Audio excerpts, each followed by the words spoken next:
To be or not to be? That is the question. Whether 'tis nobler in the mind to suffer the slings and arrows of outrageous fortune, or to take arms against a sea of troubles and by opposing end them. To die, to sleep, no more, and by a sleep to say we end the heartache and the thousand natural shocks that flesh is heir to. 'Tis a consummation devoutly to be wished. To die, to sleep perchance to dream. Aye, there's the rub, for in that sleep of death what dreams may come.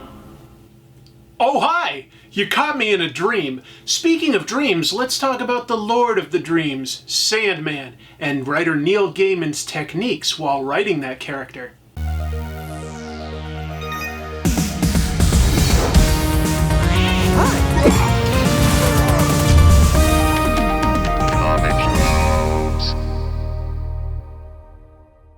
Hello, welcome to Comic Tropes. I'm your host, Chris. Sandman.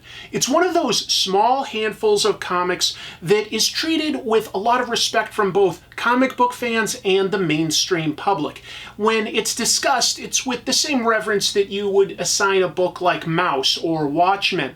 So it can be a little intimidating to analyze it because A, a lot of people already love it, and B, a lot of people have already analyzed it. In fact, when I was just starting this channel out and I decided I wanted to look at Neil Gaiman's writing techniques, I opted to look at his book 1602 rather than tackle Sandman. But with the upcoming live-action adaptation of Sandman, I was giving it some more thought and I realized I actually do have a bit to say about Neil Gaiman's writing on Sandman specifically, and that is that I believe he layers his comics with multiple levels of meaning. And I think that the perfect issue to illustrate my point would be issue number 19 from the series, A Midsummer Night's Dream. That's what we're going to look at today. Before we continue, please consider hitting things like and subscribe. That really helps my channel grow. If you want to support this channel, there's a link in the description below for things like Patreon. It means a lot. It keeps this show going. But without any further ado, let's discuss Neil Gaiman's writing techniques on Sandman specifically. Neil Gaiman began his adult career as a journalist. He made an early friendship with writer Alan Moore, broke into comics with stories for publisher 2000 AD in 1986. The following year, he wrote a limited series for DC Comics based on the character Black Orchid, which caught the attention of editor Karen Berger. She invited Gaiman to pitch an idea to reboot their Golden Age superhero Sandman. The pitch was accepted, and it ran for 75 issues from January of 1989 through March of 1996. Sandman follows the story of Morpheus, the Lord of Dreams. He is an anthropomorphic character based on a metaphysical idea. The book is a unique blend of fantasy, horror, and humor, and it picked up multiple awards during its run, including multiple Eisners, Hugos, an Angoulême Prize, and many more. Issue 19, titled A Midsummer Night's Dream, like the Shakespeare play, won the World Fantasy Award for Short Fiction in 1991, the only comic book to have done so. The issue is a perfect example of how Neil Gaiman can layer meaning within his pages, as well as how he writes a metatextual narrative, and how he can balance things like humor and horror within the same story. Now, there probably are issues you could easily argue are more important to the run in terms of progressing the story forward, more epic events, but issue 19 was the first issue of Sandman that I read. It means a lot to me, and I think it does do a great job at showing how Neil Gaiman can blend things like humor and horror, basically different tones within the same story. From the title alone, we can tell that issue 19 will reference William Shakespeare's early play, A Midsummer Night's Dream, but it has additional meanings. Dream is another name for our lead character, Morpheus. And this new story also takes place on a midsummer evening. The story itself operates on 4 levels mirroring Shakespeare's story. Shakespeare's original play is a comedy with various subplots. It all circles around the impending marriage of Duke Theseus to Hippolyta. Around that, there are 4 characters, Lysander, Hermia, Demetrius, and Helena, who are in a romantic circle. Simultaneously, there is a troupe of actors who have traveled to Athens to perform a comedy play for the wedding. And observing all of this are the fairies, including King Oberon, his wife Titania, and the impish Robin Goodfellow, also known as Puck. The events lead to a comedy of errors when Puck is ordered by Oberon to embarrass Titania, who he is mad at.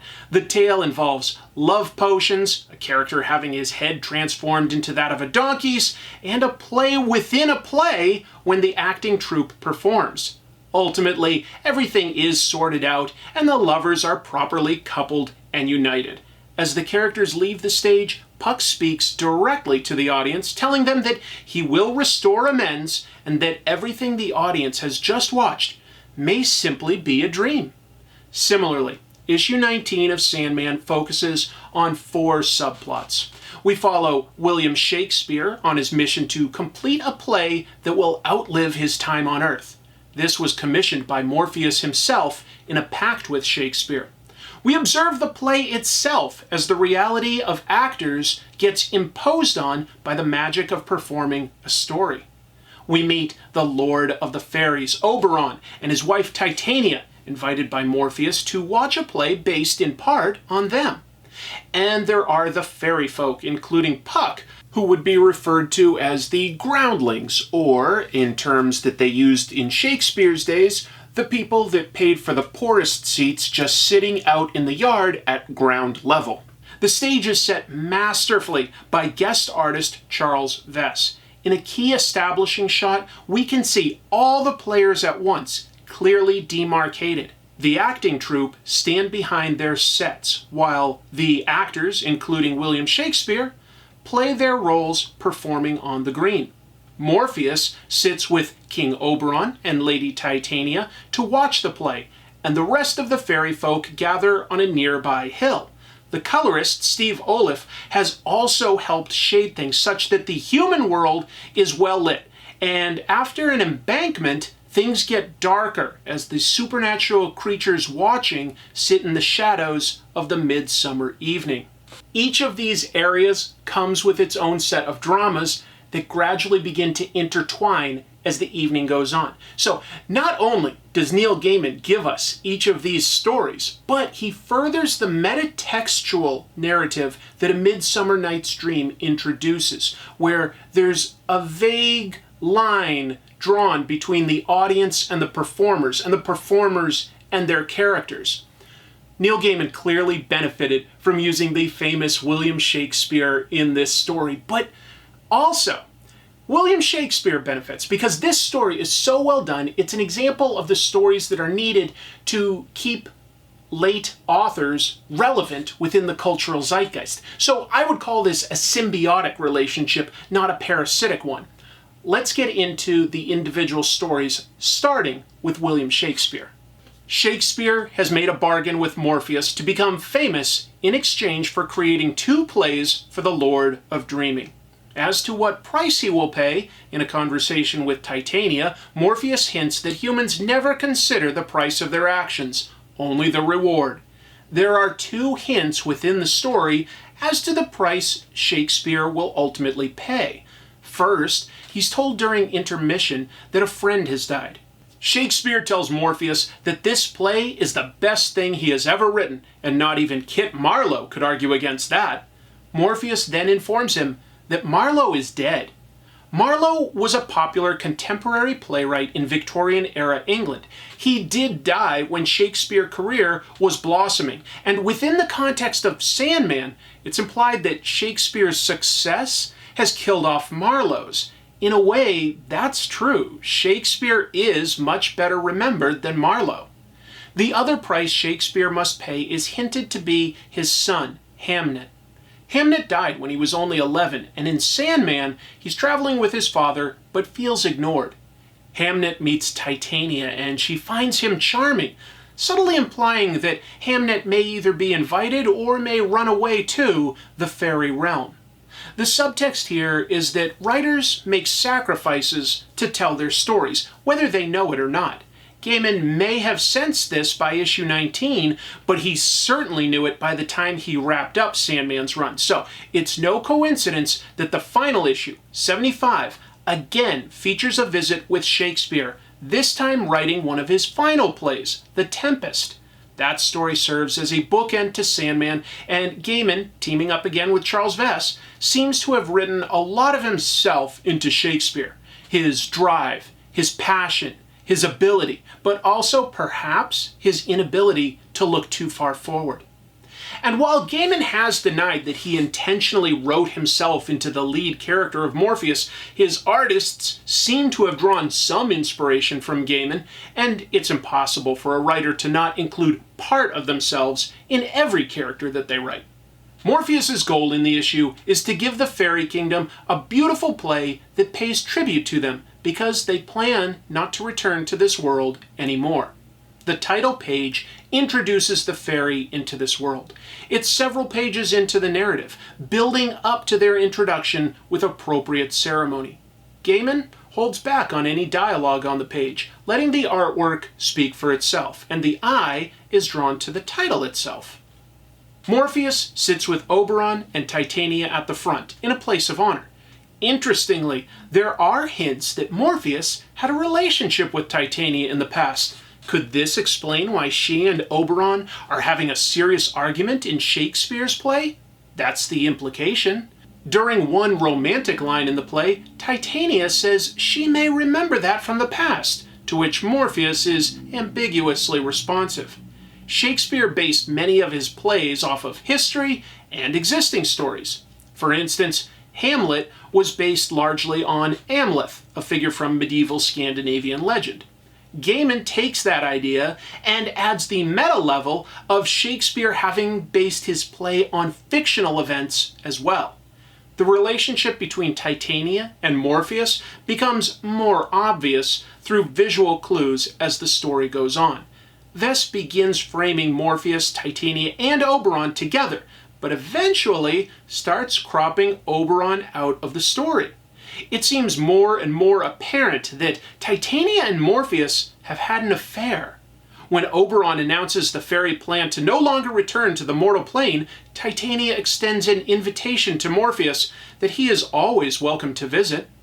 A later panel that includes Oberon includes a clear blockade between the other two, as Vess uses the throne to separate him from the other two physically. The original Midsummer Night's Dream play could have been a dream, according to Puck. In the Sandman issue, the acting troupe similarly wakes up the next day without any proof that it happened. Oberon had paid one actor a bag of gold, but in the morning, it's nothing but flower petals. If it's not a dream, the events were at least caused by dream. The backstage actors have their own pages and panels. The backstage area could be said to be where the magic is made. In Victorian England, men played the women's roles. In this issue of Sandman, as one of the actors dons his dress and makeup, he seems to literally transform into a beautiful woman. Is this the work of the fairies? Not necessarily. I think this is Gaiman showing us the magic of storytelling. If we're willing to go along with it, it may as well be real. The world of that backstage and the very real magic of the fairies combines after the play's intermission. The mischievous Puck marvels at the play, saying, "This is magnificent, and it is true.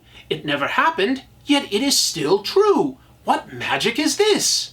Puck determines that while the actor playing him is doing a good job, he can do it better, and takes the actor's place on stage. Shakespeare's play featured a play within a play. That's a metatextual narrative. But this comic escalates that one further. We have a fairy playing a human who is playing that same fairy, told within a comic book that's based off of an existing play.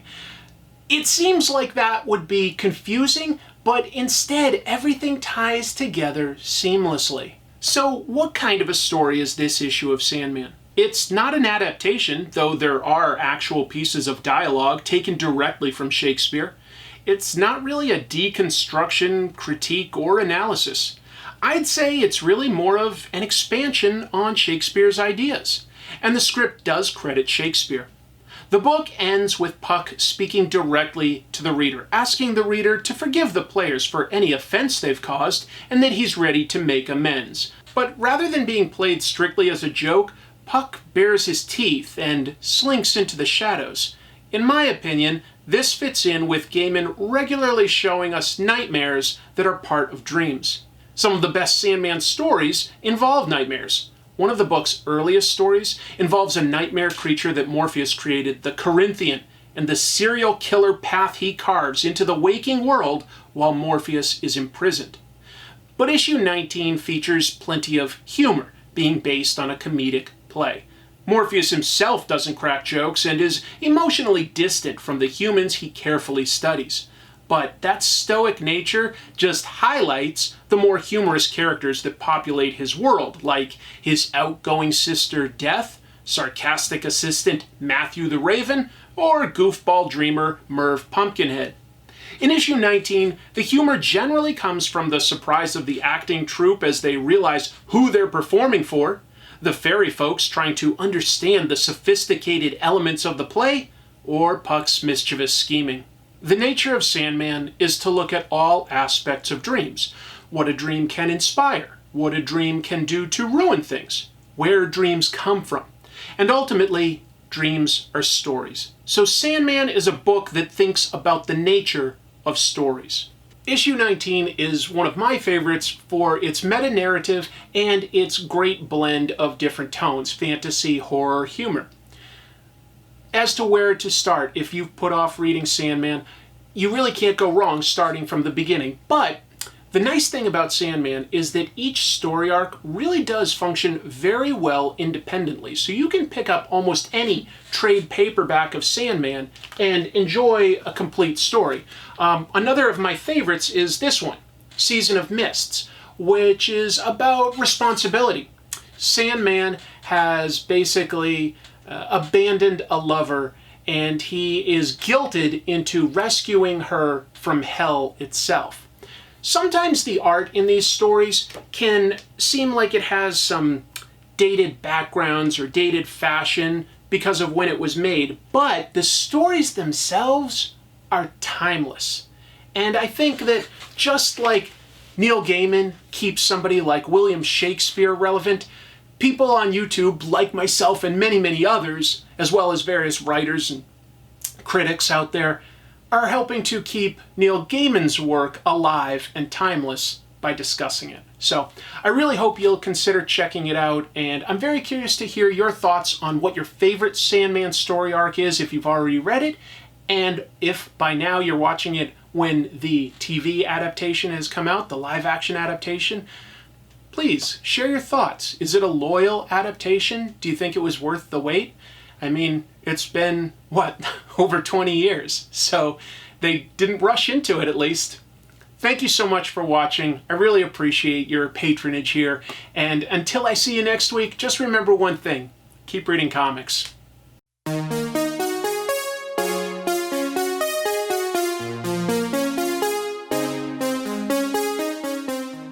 Thanks for watching this video. If you liked it, please consider hitting like and subscribe. If you'd like to support the show, there are merchandise links beneath the YouTube video, and you can always hit join on YouTube or visit Comic Tropes on Patreon to get access to special perks.